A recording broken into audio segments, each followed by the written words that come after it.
ഓണാവധിക്ക് school അടച്ചില്ലെങ്കിലും പുന്നമടയിലെ കുട്ടികളുടെ മനസ്സ് ജലോത്സവ ലഹരിയിലാണ്. പുന്നമടയിൽ trial നടത്തുന്ന ഓരോ ചുണ്ടൻ വള്ളത്തിലെയും തുടച്ചിൽ ആസ്വദിച്ചും വിലയിരുത്തിയും ജയസാധ്യത പ്രവചിക്കുകയാണ് രണ്ട് കൂട്ടുകാർ. ആലപ്പുഴയിൽ നിന്ന് സുധീഷ് ഗോപാൽ തയ്യാറാക്കിയ റിപ്പോർട്ടിലേക്ക്.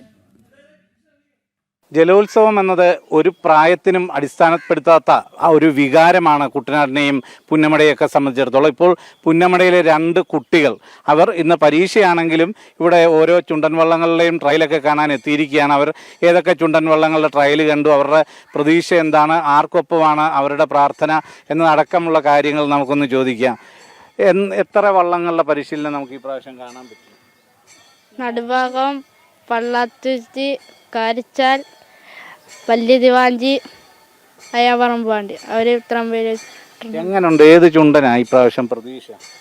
പള്ളാത്തുരുത്തിയോ നടുഭാഗമോ അവർ രണ്ടുപേരോ അടിക്കത്തുള്ളൂ. ആണോ? മറ്റ് ചുണ്ടൻ വള്ളങ്ങളെക്കാൾ മികച്ച തുഴച്ചിലാണ്. സുദീപിന് ഏത് ചുണ്ടൻ വള്ളത്തിനോടാ ഇഷ്ടം? നടുഭാഗം. ആണോ? അതെ, തുഴയുന്നതാരാ? Punnamada boat club. നിങ്ങൾ പുന്നമടക്കാരായോണ്ടാണോ അതിനോട് ഇഷ്ടം? ഇന്ന് പരീക്ഷയൊക്കെ ആണെങ്കിലും അതിലും ആവേശം നിങ്ങൾക്ക് ഈ വള്ളംകളിയോടാണോ? നെഹ്റു ട്രോഫി കാണാൻ പോവോ? എവിടെ നിന്നാ കാണുന്നത്? സ്റ്റാർട്ടിംഗ് പോയിന്റിൽ നിന്ന് കാണുന്നത്. എല്ലാ വർഷവും കാണാറുണ്ടോ? ഇത് തന്നെയാണ് അവർ ഇന്ന് പരീക്ഷ നടക്കുകയാണ്. ഒരാൾ 6ാം ക്ലാസ്സിലും ഒരാൾ 8ാം ക്ലാസ്സിലുമാണ് പഠിക്കുന്നത്. പരീക്ഷയുടെ ആ ഒരു ചൂടിനേക്കാൾ അവർക്ക് നെഹ്റു ട്രോഫി, ജലോത്സവവും വള്ളംകളിയും അവരുടെ ട്രയലും എല്ലാം തന്നെയാണ് ആവേശം പകരുന്നത്.